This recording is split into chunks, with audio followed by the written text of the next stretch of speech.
I don't know what hurt more, the ringing in my palm, or the sound of something breaking inside my chest. 1 second. I was Arden, 26 years old, middle child of an ordinary family in an ordinary world. My biggest worry yesterday had been whether I could afford to fix my old motorbike. I remembered falling asleep in my cramped bedroom, the fan rattling overhead. The next second, my hand was raised midair, and someone was crying. The room around me was unfamiliar, luxurious, cold, sharp-edged like a showroom instead of a home. My fingers were clenched into a fist. My arm trembled, frozen halfway through a strike. In front of me, curled against the wall like something small and hunted, was a man. No, an omega. The word came to me uninvited, slamming into my mind along with memories that weren't mine. A different Arden. An alpha. Wealthy. Powerful. Feared. Cruel. My head throbbed violently. Scenes flashed, this body towering over the same omega, shouting, grabbing, shoving. The omega apologizing. Always apologizing. The word master dripping from trembling lips. I staggered back like I'd touched fire. What? My voice came out deeper than I remembered. Commanding. Not mine. The omega flinched violently at the sound. He was beautiful in a fragile way, soft features, pale skin marred by bruises blooming like dark flowers along his arms. His long lashes were wet with tears. He was curled tightly into himself, trying to make his body smaller, smaller, smaller. I am sorry, master, he whispered hoarsely. I was wrong. Please don't be angry.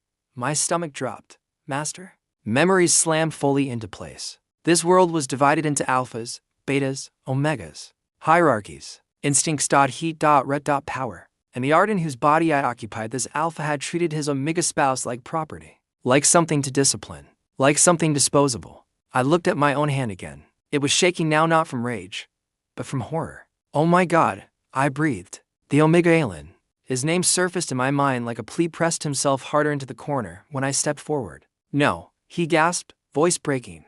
I'll behave, I promise. I won't speak out of turn again. His shoulders were trembling so hard it looked painful. I felt sick. Hey, wait. I raised both hands slowly, palms open. I'm not going to hit you. The words sounded absurd in the air, as if they didn't belong in this house. Aylen's breathing hitched. He didn't look at me. I'm sorry, master. My chest tightened painfully at that word.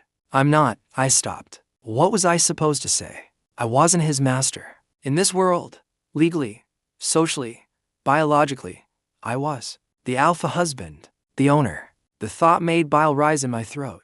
I swallowed hard and forced my voice softer. Aylen, look at me. He shook his head immediately, panic rising again. I'm not angry, I said quickly. I won't touch you. I swear. The word swear felt like a lifeline. Slowly, so slowly, he lifted his face. His eyes were red and swollen. There was a fading handprint on his cheek. That handprint had been mine. Something inside me cracked. I'm sorry, I whispered. He blinked as if he hadn't heard correctly. I'm sorry, I repeated, louder this time, voice unsteady. I shouldn't have. I would never. But that wasn't true, was it? The original Arden would have. Aylen's gaze flickered with confusion. Fear didn't leave it, only mixed with disbelief. Master, he murmured. Don't call me that.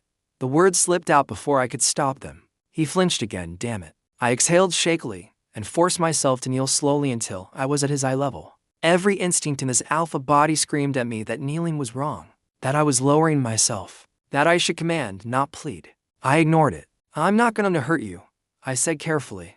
Not now. Not ever again. The promise felt reckless, but I meant it. Aylen's fingers tightened in his sleeves. Did I displease you in a different way? He asked softly, almost desperately. I can fix it. My throat burned. No, you didn't do anything wrong. That seemed to break him more than anger would have. Tears spilled over silently. I did, he insisted. I must have. Because in his world, pain always had a reason, and the reason was always him. I reached forward instinctively, then froze when he recoiled violently, curling tighter. Right? Of course. I'm just going to help you up, I said gently. Your arm looks hurt. He shook his head quickly. It's fine. Please don't be upset. I wanted to scream. Not at him, never at him, but at the invisible ghost of the man whose life I had inherited. Carefully, I shifted closer. Aylen, I said quietly, you're bleeding. A thin line of red trailed from his elbow. He looked down, as if noticing for the first time. It's nothing, he whispered automatically. It wasn't nothing. I stood slowly and stepped back instead of forward. Okay, I said, thinking fast. How about this? I'll step away. You can stand up on your own. I won't touch you. He stared at me like I had grown another head.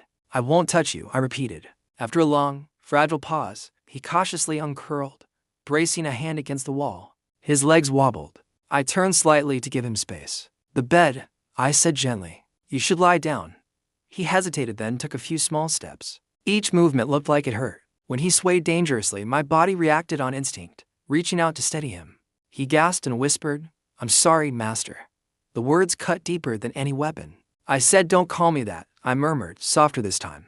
Call me Arden. His eyes widened. I can't. You can. He shook his head, panic flickering again, right? One step at a time. I helped him sit on the edge of the bed but kept my touch light, careful, like handling glass. He was trembling. Why are you?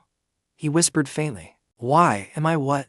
Not angry. Because I'm not him, I thought. Because I'm just a regular guy who grew up eating instant noodles and arguing with my siblings over the TV remote. Because I don't believe anyone deserves this. Instead, I said, because you don't deserve to be hurt.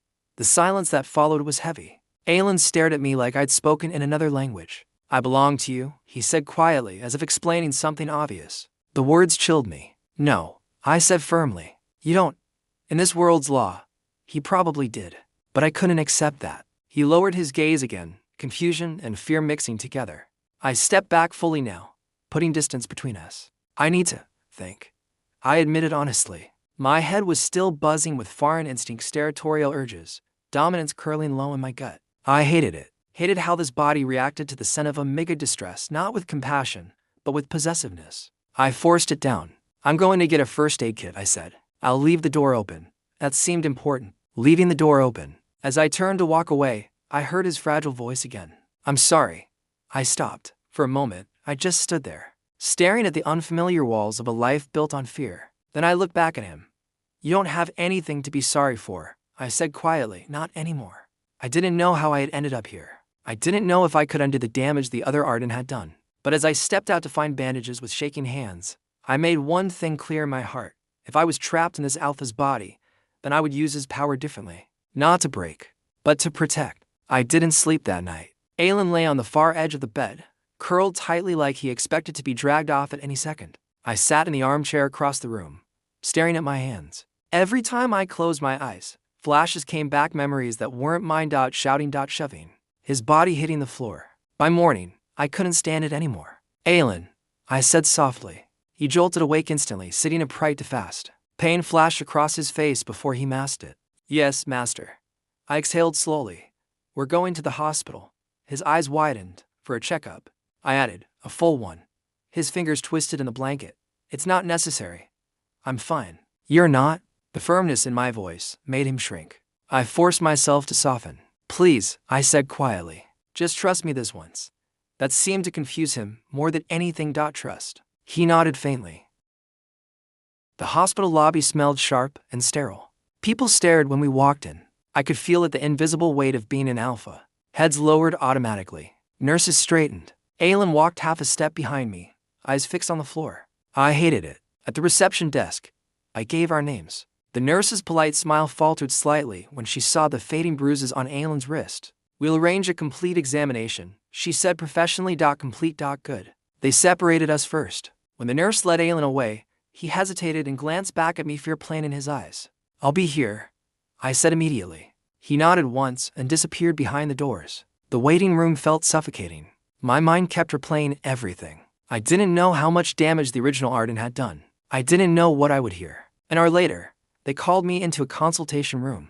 Aylen sat on the examination bed, shoulders hunched. He looked smaller somehow, wrapped in a thin hospital gown. Across from him stood the doctor, an older beta woman with sharp eyes and a deeper frown than I liked. You are his alpha spouse? She asked without preamble. Yes, her gaze hardened. Sit down. I obeyed. She flipped through a digital tablet, jaw tight. I strongly recommend you listen carefully. Something in her tone made my stomach drop. We conducted a full body scan and gland evaluation, she began. Your Omega has multiple untreated injuries. Untreated. The word felt like an accusation. He has two cracked ribs. One shows signs of beginning improper healing. My vision blurred for a second. A broken little finger poorly aligned. It should have been splinted immediately. It has started to set incorrectly. Aylen's head lowered further. And he is severely malnourished. What? My voice came out hoarse. The doctor's eyes snapped to mine. malnourished, vitamin deficiencies, low body mass, chronic stress markers. His omega gland also shows damage from repeated external trauma. My heart pounded violently. Gland damage. In this world, the omega gland was sacred, sensitive, vital. He will require treatment, she continued coldly, including gland stabilization therapy. I couldn't breathe. The doctor's composure cracked slightly then, irritation bleeding through. Why, she demanded sharply, was he not brought in earlier? I had no answer that didn't make me sound like a monster. Because I wasn't here yet. Because someone wearing my face had hurt him. My throat closed. I didn't realize the extent. Her eyes narrowed. To cracked ribs are not subtle, Mr. Arden. Each word hit like a slap. Aylen spoke up suddenly, voice small. It's my fault. I didn't say anything. The doctor turned to him gently. It is not your fault. Then her gaze cut back to me. You are his alpha. You are responsible for his well-being. The weight of that word responsible settled heavily on my shoulders. I understand, I said quietly. I'm not sure you do, she replied bluntly. If his gland damage worsens, it could affect future heats. It could cause chronic pain. It could compromise his health permanently. Future heats. Permanent damage. My hands clenched in my lap. He needs to be hospitalized for at least several days, she said. Rib stabilization, finger splinting, nutritional for therapy, and gland treatment. We'll monitor stress hormones as well. Several days. Do whatever is necessary, I said immediately. The doctor studied me for a long moment, as if trying to reconcile the calm man in front of her with the injuries on her patient. Very well, she said at last. Nurses came in soon after. When they gently took Aylen's hand to examine the broken finger more closely, he flinched automatically and whispered, I'm sorry. The nurse paused. For what? She asked softly. Aylen looked confused by the question. I felt like my chest was splitting open. They fitted a small splint onto his little finger. He winced when they adjusted it. I'm sorry, he murmured again. I stepped closer without thinking. It's okay, I said quietly. It's not your fault. He glanced at me cautiously. When they wrapped his ribs, explaining how the cracks would need rest and monitoring, I saw the faint tremor in his lips. Does it hurt? I asked. He hesitated, then nodded faintly. The doctor gave him mild pain relief. When the foreline was inserted for nutritional therapy, Aylen watched the needle like it was punishment. I wanted to smash something. Instead, I forced myself to stand still. After everything was settled, the doctor addressed me one final time outside the room. I don't care what happens inside your household, she said bluntly. But if he returns here in worse condition, I will be filing a report. The word hung in the air. I understand, I said again. She studied me once more. See that you do. When I walked back into Aylen's hospital room, he was sitting upright in the bed, looking lost. The splint made his hand look smaller, fragile. I pulled a chair closer. You're staying here for a few days, I told him gently. He tensed. Did I cause trouble? No. I shook my head. You need treatment, that's all. He stared at the foreline. It must be expensive. I don't care. Silence fell. After a moment, he whispered, Are you angry? The question was so quiet I almost missed it. No, I said firmly. He searched my face as if looking for cracks in the answer. I should have told you earlier, he added, guilt-lacing every syllable. My chest tightened again. I should have taken you earlier, I replied. That seemed to confuse him deeply. He shifted slightly, wincing from his ribs. Without thinking, I adjusted the pillow behind him carefully. He stiffened but didn't pull away. Progress. I'm sorry, I said quietly, the words tasting inadequate. For everything. He looked at me like he couldn't understand the sentence. I didn't know how to explain that I was not the man who hurt him, but I was still living in that man's shadow. So instead, I made a silent vow sitting beside his hospital bed, watching the steady drip of nutrients into his vein. No one would ever hurt him again. Not this body, not this house, not this world. Even if I had to fight my own instincts every day to prove it. The first week after the hospital discharged Aylen, I learned how to cook. Not because I wanted to impress him. Because the doctor had looked me dead in the eye and said, he needs proper nutrition. So there I was an alpha with a corporate empire and a kitchen I had never used, burning eggs at 6 in the morning. I stared at the smoking pan. Okay, I muttered to myself. Round 2. By the time Aylen shuffled into the dining room moving carefully, because of his healing ribs I had something that resembled breakfast. Oatmeal, scrambled eggs, cut fruit. He froze when he saw the table. I told the staff to rest today, I said quickly. I made this. He blinked like I told him. The sky turned green. You cooked? Don't sound so shocked, I replied dryly. I only almost burned down the house once. For a second, just a second, his lips twitched. It was small, fragile, but it was the first crack in weeks of fear. He sat down slowly. I noticed he still waited for me to eat first. I gently pushed the bowl toward him. You start. He hesitated. I'm not going to get mad, I said softly. That phrase became my routine. I'm not angry. I'm not upset. You're not in trouble. Every day. I helped him change his rib bandages. I adjusted the splint on his little finger when the doctor showed me how. I drove him to every follow-up appointment personally. At first, he flinched at every sudden movement. Even when I reached for the TV remote, his shoulders would tense. So I started narrating everything. I'm grabbing water. I'm moving the chair. I'm standing up. It felt ridiculous. But after the second week, he stopped bracing every time I stood. We started couples therapy too. The psychologist, a calm beta man with patient eyes, made us sit facing each other. Why are you here? He asked me in our first session. To fix what I broke, I answered honestly. Aylen's hands tightened in his lap. Do you believe he can change? The psychologist asked him gently. Aylen didn't answer. Not that day. Not the next session either. But he kept showing up. And I kept showing up. Weeks passed. The bruises faded first. Then the tension in his shoulders eased slightly. Then one morning, while I was attempting pancakes for the first time, I flipped one too enthusiastically. It hit the ceiling. We both stared at it. Then it slowly peeled off and slapped onto the counter. I looked at Aylen. Well, I said solemnly, at least gravity works. There was a beat of silence, and then he laughed. Not a polite breath, not a nervous exhale, a real laugh. Soft, bright, surprised. I stood there holding the spatula like I'd just witnessed a miracle. His hand flew to his mouth as if he wasn't allowed to make that sound. But I saw the way his eyes crinkled, the way his face lit up without fear, and I knew that I would spend the rest of my life chasing that sound. One night, nearly 2 months after the hospital, we sat on the balcony. The air was cool. The city lights flickered below. Aylen was wrapped in a light blanket. His ribs had mostly healed. The splint was gone. The gland treatments were ongoing, but improving. We sat side by side, not touching, but close. Can I ask you something? He said quietly. Anything. He hesitated. Why did you change? The question was simple, heavy. I couldn't tell him the truth that I wasn't the same soul who hurt him. So I chose honesty in a different way. I didn't like who I was, I said softly, and I realized if I kept going, I would lose you completely. He stared at the city.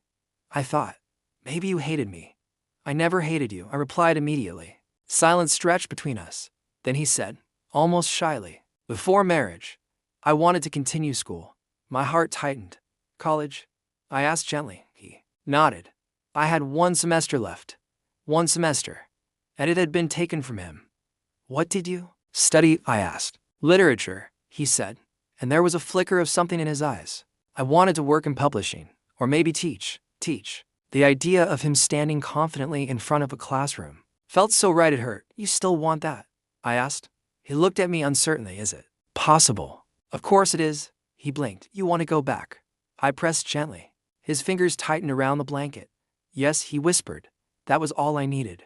The next morning, I took him to his old college. The campus was quiet, trees lining the walkways. I watched Aylen's expression carefully as we stepped out of the car. He looked like he was stepping into a memory. Students passed us, chatting, laughing. He slowed down. I never thought I'd come back, he murmured. You're not just coming back, I said. You're finishing. We met the head of the literature department, a gray-haired professor with sharp glasses. Re-enrollment after withdrawal can be complicated, the professor began. I understand, I said calmly. What would make it uncomplicated? He blinked. I'd also like to donate $100 million to fund the library renovation, I added casually. The professor nearly dropped his pen. Aylen stared at me in shock. I believe literature deserves proper support, I continued smoothly. By the end of the meeting, paperwork was expedited. Aylen would resume classes next month. When we stepped outside, he turned to me, eyes shining. You didn't have to. I wanted to, I interrupted. His voice trembled. Why? Because your dreams matter. He looked like he didn't know what to do with that answer. The following week, I took him shopping for school supplies. He wandered the stationery aisle like it was a treasure trove. Notebooks, pens, highlighters. He held up to planners, indecisive. Get both, I said. He laughed softly. That's unnecessary. Then it's perfect. Watching him choose things for himself without fear of asking permission felt like watching someone slowly breathe again after being underwater too long. On his first day back, he stood in front of the mirror longer than usual. You look amazing, I said. He glanced at me. nervous. What if they remember? Then they'll see how far you've come, I replied. I drove him to campus. This time, he didn't walk half a step behind me. He walked beside me. When he got out of the car, he hesitated. Will you pick me up later? He asked softly. I smiled. Of course. He nodded, then turned and walked toward the lecture hall. He didn't look back. I didn't need him to. That afternoon, I arrived 10 minutes early. When he finally came out, holding books against his chest, his face was glowing. How was it? I asked. They're discussing modern poetry this week, he said excitedly. And Professor Liang remembered me. He climbed into the car without waiting for permission. He talked the entire drive home, and I listened. Weeks ago, he had whispered apologies from a hospital bed. Now he debated literary themes in the passenger seat of my car. The difference wasn't magic. It was choice. Every day, I chose not to be the man this body once was. And every day, Aylen chose little by little to believe me. When he laughed at another one of my terrible jokes that evening, I realized something quietly, fiercely certain. I hadn't just helped him return to school. We were both starting over. A year can change everything. When Aylen went back to college, I went back to school just in a different way. On his first day of classes, after I dropped him off and watched him disappear into the lecture hall, I drove straight to the company headquarters. The glass building reflected the morning sun like it always had. Employees bowed their heads as I passed. Assistants stiffened. The old Arden had ruled this place with intimidation. I decided I would earn it instead. Even though my major in my previous life had been business management, this wasn't a small-town company project. This was a corporate empire spanning industries I barely understood. The memories in this body gave me access, but not competence. So I started from the bottom. I requested department reports personally. I sat in on entry-level meetings. I asked junior staff to explain processes. Some executives looked offended. Sir, you don't need to concern yourself with this level, one director said cautiously. I do, I replied, because I wasn't him. I stayed late reviewing numbers. I relearned systems. I asked questions I wasn't ashamed to ask. And slowly, something shifted. Fear turned into curiosity. Curiosity turned into respect. Somewhere in the middle of spreadsheets and strategy sessions, an idea formed: VR gaming. In my previous world, virtual reality had been exploding. Immersive storytelling, social spaces, education platforms. In this world, the technology existed, but no one had pushed it fully into entertainment and narrative depth. I saw it clearly. We're expanding, I announced during a board meeting. Interactive VR games. Story-driven. Full immersion. The board stared. It's risky, one of them said. So was every breakthrough, I replied calmly. I built a team from scratch. Programmers, narrative, designers, hardware engineers, artists. I recruited young talent who weren't afraid to experiment. Our brainstorming sessions were chaotic and electric. For a year, that project consumed me. But no matter how late the meetings ran, no matter how complex the negotiations became, I never missed picking Aylen up. Not once. Every afternoon, I parked outside the university. Students would glance curiously at the black car. And then he would walk out. At first, he carried books nervously, scanning the area as if checking whether I was truly there. By the third month, he came out laughing with colleagues. By the sixth month, students began greeting him as Professor Aylen. The first time I heard it, my chest swelled so fiercely I thought I might burst. He had finished college with honors. Then the university offered him a teaching position. You're officially stealing my heart again, I told him the night he got the offer.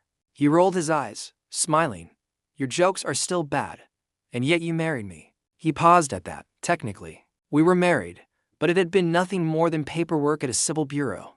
No ceremony, no celebration, just signatures and silence. Back then, it hadn't been love. A year after I opened my eyes in this world, I booked an entire restaurant for the evening. Soft golden lights, quiet music, a private balcony overlooking the river. Aylen looked confused when we arrived. Is there an event? He asked. Yes, I said. Our anniversary. He blinked. But it's been 1 year, I said quietly, since everything changed. He studied me carefully, as if sensing the weight in my voice. Dinner was warm and easy. He told me about a student who had misinterpreted a poem so dramatically that it turned into an accidental comedy. I laughed harder than necessary, because I was nervous. After dessert, I asked the staff to give us privacy. The balcony doors closed softly behind them. Aylen leaned against the railing, the city lights reflecting in his eyes. You're quiet, he said. There's something I've wanted to tell you for a long time. He straightened slightly. I didn't know if he would believe me, I admitted. Or if it would make you afraid. His expression softened. You can tell me anything. I took a breath. I'm not the same Arden you married. He stilled. I mean that literally. And then I told him. About my old world. About falling asleep in a small bedroom. About waking up mid-swing in a body that wasn't mine. About two genders, only men and women. No alphas. No omegas. No heat cycles. He listened without interrupting. When I finished, the night felt impossibly quiet. So, in your world, he said slowly, there is no heat. No rut. No. His eyes widened faintly. And omegas don't exist. He leaned back against the railing, trying to process it. That sounds peaceful, he murmured. No suppressants. No gland treatments. No fear during heat. I nodded. He looked at me curiously. Then how, children? I hesitated. Only women can give birth. There was a pause. Then Aylen laughed. A full, bright laugh that echoed against the river. So even in your world, men can't do everything, he teased. I smiled helplessly. Apparently not. Silence settled again, softer this time. Do you regret coming here? He asked quietly. I stepped closer. If coming here meant becoming the man who hurt you, yes, I swallowed. But if coming here meant becoming the man who loves you, my voice faltered. Then no. His eyes shimmered. I took one step back, then another, and then I dropped to my knees. Aylen gasped softly. From my pocket, I pulled out a small velvet box. I can't erase what the old Arden did, I said, looking up at him. I can't undo your pain, but I can promise you something. I opened the box. A simple, elegant ring caught the light. Will you marry me? I asked. Not the old Arden. Not the man who signed papers in a cold office. My voice trembled. But me. The man who burns pancakes. The man who waits outside your classroom. The man who loves you. Tears spilled down his cheeks. Our first marriage, he whispered. There was no wedding. No vows. Then let's have them now, I said softly. He covered his mouth, shoulders shaking. For a terrifying second, I wondered if I had pushed too far. Then he stepped forward. Yes, he breathed. Yes, the word broke something open inside me. I slid the ring onto his finger with shaking hands. He pulled me up before I could say anything else and wrapped his arms around me. For a moment, we just stood there, holding each other under the city lights. A year ago, I had woken up in a nightmare. Now, kneeling in front of the man who once curled in fear at my feet, I realized something simple and overwhelming. This world had given me a second life, and he had given me a reason to deserve it. 5 years ago, I was kneeling on a balcony with a ring in my shaking hand. Tonight, I'm pacing a hospital hallway again. Life is funny like that. Dad, when is mommy coming out? I looked down. Edward, 5 years old, dramatic, stubborn, and the absolute ruler of my heart is clinging to my leg. His lower lip trembles dangerously. Soon, I promise, crouching down to his level. Your papa is very strong. He sniffles loudly. I don't want a brother. I blink. You don't? I asked for a sister, he says with deep betrayal. I prayed. I bite my lip to keep from laughing. Sometimes the universe negotiates. He crosses his arms. I don't like negotiating, neither did I, once upon a time. The hospital doors finally open, and a nurse steps out smiling. Congratulations, Arden. Your omega and baby are healthy. Relief floods my entire body. Edward gasps. Is it a girl? The nurse glances at me, amused. It's a boy. There is a pause. Then Edward burst into tears. I don't want a baby brother, he wails. The nurse looks startled. I scoop him up quickly before he can collapse dramatically onto the floor. It's okay, I murmur, trying not to laugh. You'll love him. I want pigtails, he sobs into my shoulder. When we're allowed into the room, Aylen is resting against the pillows, pale but glowing in that quiet way he does when he's overwhelmed with joy. In his arms is the tiniest bundle I've ever seen. My chest tightens painfully. You did amazing, I whisper, leaning down to kiss his forehead. He smiles tiredly. He has your nose. Edward peeks over my shoulder, eyes still watery. That's the baby, he asks suspiciously. Aylen laughs weakly. Yes, Edward studies the small red-faced infant. He doesn't look like a sister. That's it. Aylen and I both lose it. We laugh so hard Aylen has to clutch his ribs. Aylen, careful, I say between laughter. Edward looks deeply offended by our reaction. What? He demands. I kneel beside the bed and shift Edward so he can see properly. This is your little brother, I say gently. His name is Arden. Edward eyes Arden. Arden yawns. Edward softens immediately. He's small, he whispers. Yes. Aylen says warmly. He'll need his big brother to protect him. Edward puffs up instantly. I'm very strong. I exchange a look with Aylen. 5 years ago, I thought happiness would feel loud and dramatic. It doesn't. It feels like this. A hospital room.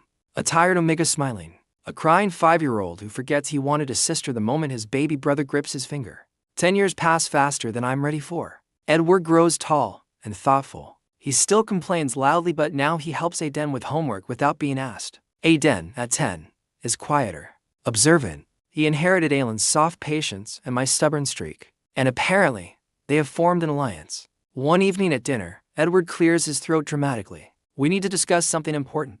I glance at Aylen, who hides a smile behind his glass of water. Oh, I ask. Aylen nods seriously. We've evaluated our family structure. I nearly choke. And Aylen prompts gently. There is a lack of sister, Edward announces. I burst out laughing. This again? It's been 15 years, Edward says, scandalized. We've been patient, Aylen nods solemnly. Very patient. Aylen leans back, eyes sparkling. And what do you propose? Adoption, Aylen says immediately. The word lands softly between us. Silence follows, but not heavy. Warm. I glance at Aylen. He's already looking at me. And in that look, I see it. Yes. The orphanage smells like baby powder and old paint. A social worker leads us through bright corridors painted with cartoon animals. Most of the children here are under 5, she explains gently. Edward is trying to look mature. Aylen is vibrating with anticipation. Then we see her, 2 years old, sitting on the floor with the stuffed rabbit. Big dark eyes watching everything carefully. She doesn't cry. She just observes. My heart stops. Aylen kneels slowly in front of her. Hello, he says softly. She stares at him. Aylen crouches beside him. Hi, he whispers, like she's a rare animal he doesn't want to scare away. Edward, surprisingly gentle, offers the stuffed rabbit back to her when it slips from her lap. She studies us all. Then she toddles forward and steady, but determined, and grabs Aylen's sleeve. Aylen freezes. And then he smiles in a way that undoes me completely. She's choosing you. The social worker whispers. No. She's choosing us. Paperwork takes months. Home studies, interviews, evaluations. But the day we bring her home, Edward nearly explodes with excitement. We have a sister, he shouts to the neighbors. Aylen carefully carries her small backpack like it contains treasure. Aylen buckles her into the car seat with trembling hands. What should we name her? Edward asks urgently. Aylen looks at me. I look at the tiny girl clutching her stuffed rabbit. Lily, I say quietly. Aylen's eyes soften. Lily, Edward tests it. Lily Arden. Aylen nods approvingly. Perfect. When we walk into our house, our loud, chaotic, warm home, Lily looks around wide-eyed. Edward immediately begins explaining where everything is. This is the living room. That's Dad's office, but don't touch the VR headset without permission. Aylen snores sometimes. I do not, Aylen protests. Aylen laughs. I stand there, watching the 3 of them crowd around her like she's the sun. 15 years ago, Aylen curled in a corner, whispering apologies. Now he kneels in front of a little girl, brushing hair from her face and whispering, Welcome home, our home. I step forward and wrap an arm around his waist. He leans into me instinctively. Happy, I murmur. He looks at Edward teaching Lily how to say big brother, Aylen patiently adjusting her tiny shoes. Then he looks at me. So happy, he says softly. I think about the man I used to be, the life I left behind, the world with only men and women. If I had stayed there, maybe life would have been simpler. But I would never have met him. Never heard Edward cry for pigtails. Never seen Aylen negotiate family structure. Never watched Lily choose us with silent, brave eyes. Sometimes I wonder if transmigration was fate or mercy. Either way, standing in the middle of our noisy living room, my amiga laughing, my sons arguing over who gets to hold their sister. I know one thing for certain. I was given a second life. And this time, I built a family.